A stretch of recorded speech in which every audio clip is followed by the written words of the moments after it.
These idiots right here. Oh man, stop. Give it a rest.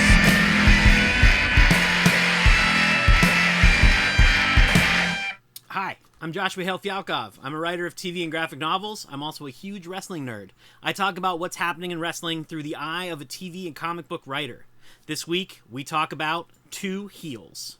This is Damien Priest, WWE World Heavyweight Champion and leader of the Judgment Day. This is Drew McIntyre, WWE's mega heel challenger for the same. This is the Raw on Monday, June 10th, 2024, when they're setting up their big match this coming weekend at Clash at the Castle. This match has been a long time coming since Priest stole the title out from under Drew at WrestleMania a couple of months ago thanks to the Money in the Bank briefcase. But that's not important right now. What is important is that both of these guys usually get huge reactions. But if you watch the clip, you'll notice the audience is completely flat. There's no energy. And it really seems like the entire arena isn't sure what exactly they're supposed to do. Which in wrestling terms usually translates to people shouting. This is happening for a very simple reason. They're both heels. In case you don't know, a heel is wrestling lingo for a bad guy. Even in this world of antiheroes, an audience still needs to know who to root for, or more importantly, who to root against. You need a face. See?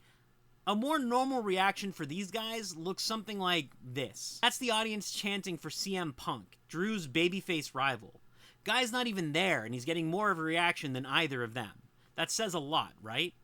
Now, this sort of audience confusion doesn't just happen when you have two bad guys. It can happen when you have a conflicted hero character, too.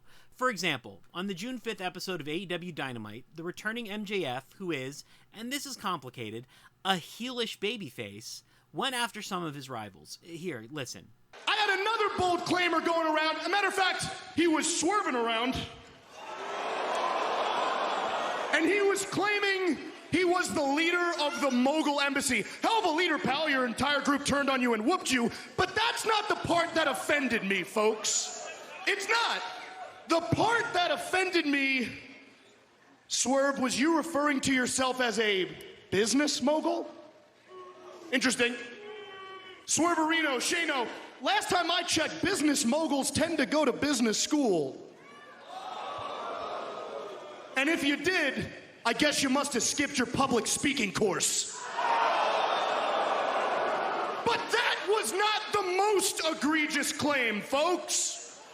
The most egregious claim was from a Cockney cockhead. Walking around saying, "Oi, I'm the best in the world, bruv."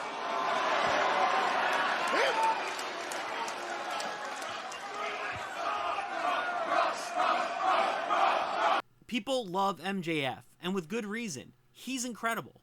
But MJF is going after Swerve Strickland and Will Ospreay, who are both wildly popular. Actually, Ospreay is so popular that when MJF makes fun of his catchphrase, they start chanting it back at him. They're cheering for MJF, but they're clearly conflicted. Alright, I know what you're thinking. This is an oversimplification. People love bad guys, right? We've got Tony Soprano, Walter White, Don Draper.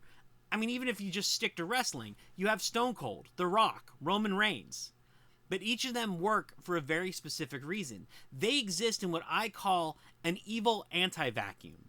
They're surrounded by so much evil that they look like the good guys. Take Tony Soprano. He is seemingly honorable compared to the rest of the mobsters who he runs with. Walter White. He does terrible things, but at least at the beginning, he's doing them for a good reason, and he's doing them while surrounded by much worse people.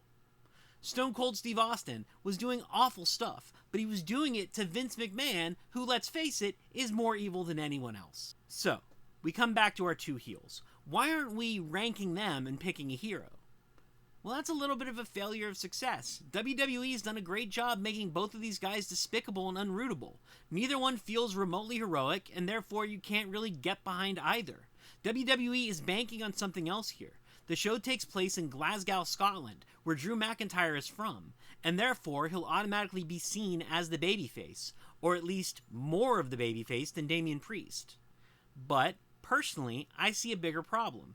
WWE has clearly been slowly moving Priest towards a face turn, and the reaction he was getting makes me think It's not working.